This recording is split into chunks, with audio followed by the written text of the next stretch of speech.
Hi guys, welcome back to trader stock. मेरा नाम है रिदान। ये वीडियो गाइस उन लोगों के लिए है या फिर उस सिचुएशन के लिए है जब आपको कंटिन्यूअस लॉसेस लगते रहते हैं। जब एक ट्रेडर को कंटिन्यूअस लॉसेस लगते रहते हैं तो उस सिचुएशन में उसको क्या करना चाहिए, क्या क्या स्टेप्स लेने चाहिए, तो आज हम इसी के बारे में डिस्कस करेंगे। मुझे ऑलमोस्ट 13 ईयर हो गए स्टॉक मार्केट में काम करते हुए। मैंने इक्विटी और डेरिवेटिव दोनों ही सेगमेंट में काम किया है। तो जो भी मैं इस वीडियो में आपके साथ शेयर करूंगा वो मेरा पर्सनल एक्सपीरियंस होगा, वही मैं आपके साथ शेयर करूंगा। ये कोई भी ट्रेडिंग एडवाइस नहीं होगी।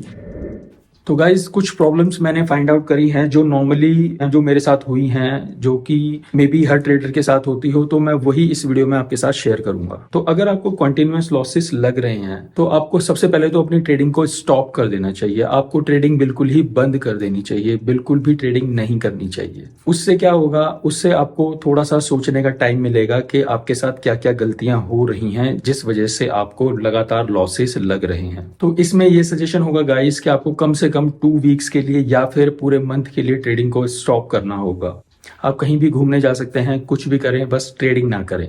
इससे क्या होगा, आपके माइंड को रिलैक्स फील होगा, आप एक टेंशन से अपने आप को हटा पाएंगे और फिर उसके बारे में दोबारा सोच पाएंगे। तो ऐसा करना बहुत ही ज्यादा जरूरी है। मैं नॉर्मली ऐसा ही करता हूं जब मुझे कंटिन्यूअस लॉसेस लगते हैं, तो मेरे लिए वर्क करता है, तो शायद आपके लिए भी ये वर्क करे। तो जैसे ही गाइज आप वापस ट्रेडिंग के लिए आते हैं तो आपको सबसे पहले तो अपने जो ट्रेडिंग के टारगेट्स हैं वो लॉन्ग टर्म करना होगा। यानी कि आप अगर इंट्राडे या वीकली करते थे तो आपको पहले मंथली से स्टार्ट करना होगा। मंथली में आपको ट्रेड करना होगा। वहीं ऑप्शन में भी आपको out of the money option में ट्रेड करना होगा या फिर ऐसी स्ट्रेटेजी में ट्रेड करना होगा जिसमें जो रिजल्ट आए वो थोड़ा डिले होके आए, ताकि आपको थोड़ा सोचने का टाइम मिले। आपका जो कॉन्फिडेंस लूज हो गया है वो वापिस आ सके। जब आपका कॉन्फिडेंस धीरे धीरे वापिस आएगा तब आप वापिस अपनी नॉर्मल स्ट्रेटेजीज को अप्लाई करना शुरू कर सकते हैं। पर उससे पहले नहीं करना, आपको दोबारा से शुरू करना पड़ेगा, दोबारा से स्टार्ट करना पड़ेगा। अब बात करते हैं स्ट्रेटजीज की। अब जब आप आफ्टर 1 मंथ वापस आते हैं तो आपको ये देखना है कि आप जो स्ट्रेटजी मार्केट में यूज कर रहे थे, क्या वो स्ट्रेटजी वर्क कर रही थी, वो मार्केट के हिसाब से थी या नहीं थी। आपकी स्ट्रेटजी मार्केट के हिसाब से होना बहुत ही ज्यादा जरूरी होता है। अगर आपकी स्ट्रेटजी, क्योंकि हर स्ट्रेटजी मार्केट के हिसाब से होती है और हर स्ट्रेटजी ही वर्क करती है, बट आपका जो काम होता है वो यही होता है कि मार्केट की सिचुएशन के हिसाब से अपनी स्ट्रेटजी को मिक्स कर देना। तो मान लेते हैं कि आप एक इक्विटी ट्रेडर हैं, तो अगर आप एक इक्विटी ट्रेडर हैं तो ध्यान रखें कि अगर मार्केट में ज्यादा मूवमेंट हो रही है तो आपको इंट्राडे या वीकली ट्रेड नहीं करना है। क्यों नहीं करना है? क्योंकि इंट्राडे और वीकली ट्रेड के जो स्टॉप लॉसेस और टारगेट होते हैं वो बहुत ही कम होते हैं, मतलब कि स्मॉल होते हैं। लाइक कि अगर 1000 का शेयर होगा तो आप में भी अगर इंट्राडे कर रहे हैं तो उसका टारगेट आपको ऑलमोस्ट 3 रुपीज ऊपर और 1 रुपीज डाउन लगाया होगा। तो इतने स्मॉल अगर आप स्टॉप लॉस और टारगेट लगाएंगे तो अगर मार्केट में मूवमेंट्स काफी ज्यादा है तो उसका कोई फायदा नहीं है, वो बहुत ही जल्दी ट्रिगर हो जाएंगे। तो यहाँ पर क्या होगा कि यहाँ पर मार्केट सिचुएशन कुछ और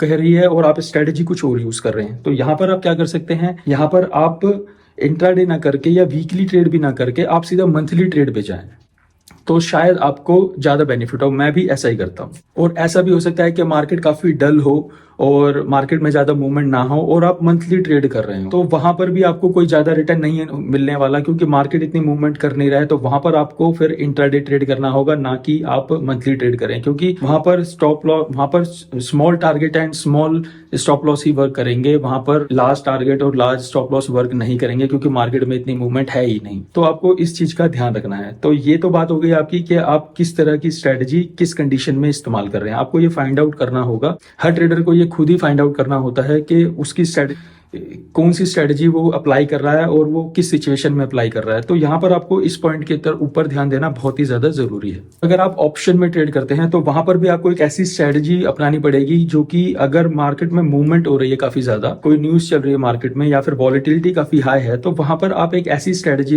अप्लाई करें जहां पर हाई वॉलेटिलिटी में पैसा आए। लाइक अगर वॉलेटाइल मार्केट है तो आपको बुल बेयर में काम करना चाहिए, और अगर वॉलेटाइल मार्केट नहीं है तो आपको बटरफ्लाई में काम करना चाहिए। तो ये तो बात होगी गाइज आपकी स्ट्रेटजीज की कि आप किस तरह से स्ट्रेटजी को मार्केट मूवमेंट के हिसाब से मैच करें। अब बात करते हैं साइकोलॉजी की। साइकोलॉजी की नॉर्मली लोग बातें नहीं करते हैं, वो नहीं समझ पाते हैं इन चीजों को। तो जो मैं समझ पाया हूं मैं वो आपके साथ डिस्कस करता हूं कि मान लेते हैं कि आपकी साइकोलॉजी किस तरह से वर्क करते हैं। तो मान लेते हैं कि आपकी पर्सनल लाइफ या फिर आपकी सोशल लाइफ में प्रॉब्लम चल रही है। तो अगर आपकी पर्सनल लाइफ या सोशल लाइफ में प्रॉब्लम चल रही है या फिर फैमिली में प्रॉब्लम चल रही है, तो उस कंडीशन में आपको उस प्रॉब्लम पे ध्यान देना ज्यादा जरूरी है बजाय के ट्रेडिंग के। क्यों? क्योंकि मे बी वो सिचुएशन अभी ज्यादा इंपॉर्टेंस रखती हो आपके लिए, ना कि ट्रेडिंग, क्योंकि ट्रेडिंग तो आपकी पूरी लॉन्ग टर्म चलने वाली है, पूरी लाइफ चलने वाली है। मे बी वो सिचुएशन जो हो वो शॉर्ट टर्म की हो, तो आप अगर वहां ज्यादा ध्यान देंगे तो ज्यादा जरूरी होगा, ना कि आप ट्रेडिंग में। तो उससे क्या होगा, वो ट्रेडिंग में तो ध्यान आपका वैसे भी नहीं लगेगा। तो इस सिचुएशन में क्या होगा कि आप पहले उस प्रॉब्लम को सोल्व करें, उसके बाद ट्रेडिंग करें। और बात करते हैं, अगर हम फाइनेंशियल प्रॉब्लम की बात करें तो फाइनेंशियल प्रॉब्लम का तो डायरेक्टली रिलेशन होगा ट्रेडिंग से, क्योंकि ट्रेडिंग में तो पैसा वैसे ही इन्वॉल्व होता है। तो यहाँ पर तो आपकी सारे थॉट्स को ये इन्फ्लुएंस करेगा ही करेगा, आपकी फाइनेंशियल सिचुएशन। तो अगर आपकी फाइनेंशियल सिचुएशन सही नहीं है, तो अगर आपको ट्रेडिंग में थोड़ा बहुत भी लॉस लगेगा तो आपका कॉन्फिडेंस एक ही दम डाउन हो जाएगा। तो आपको यहाँ पर भी ध्यान देना होगा कि आप ऐसी स्ट्रेटेजी में वर्क करें जिसमें जल्दी जल्दी प्रॉफिट लॉस ना हो रहे हो, ताकि आप सही डिसीजन ले पाए, क्योंकि आपकी अभी फाइनेंशियल सिचुएशन इतनी स्टेबल नहीं है। जब तक वो स्टेबल नहीं हो जाती, जब तक आपको आई थिंक मंथली में ही काम करना चाहिए, मंथली या लॉन्ग टर्म में काम करना चाहिए, ना कि इंटरडे में। क्योंकि इंटरडे में काम आप तभी करें जब आपकी फाइनेंशियल सिचुएशन काफी स्टेबल हो जाए। कि फाइनेंशियल सिचुएशन बहुत ज्यादा मैटर करती है आपकी ट्रेडिंग के अंदर। तो होप करता हूँ गाइस ये वीडियो आपको अच्छा लगा होगा। अगर आपको ये वीडियो अच्छा लगा है तो प्लीज इस वीडियो को लाइक करें और मेरे चैनल को भी सब्सक्राइब करें। और अगर आपका कोई दोस्त ट्रेडर है तो उसके साथ भी इसको शेयर करें। मिलते हैं आपसे नेक्स्ट वीडियो में। Thank you so much.